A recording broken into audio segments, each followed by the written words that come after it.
Moi, ils n'aiment pas que je parle. On trouve que je parle trop et tout, pour que je me taise, pour que eux ils parlent et que leur version passe. Non. Moi, mon plus grand regret, c'est d'avoir passé une bonne partie de ma jeunesse à écouter des radios comme RFI, France 24. J'ai été dans des pays où ces radios étaient fermées. Mais on prenait des applications, on enregistre leur journal pour écouter. Mais à partir d'un moment, il y a un déclic. Et je commence à comprendre qu'ils conditionnent nos cerveaux pour accepter ce qu'eux ils veulent. C'est leur narratif qu'ils veulent qu'on apprenne. Et depuis ce temps, moi je commence à faire la part des choses et j'ai compris que c'est très dangereux ce qu'ils font.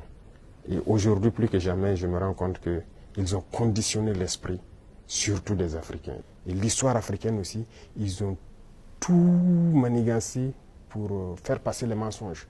Et ça fait que les jeunes Africains, certains ne connaissent même pas l'histoire de l'Afrique. Qu'est-ce que l'Afrique a fait? Certains ne savent même pas que nos grands-parents ont combattu, ont été mis à l'avant comme chair à canon. Et au retour, ils les ont tués comme des animaux.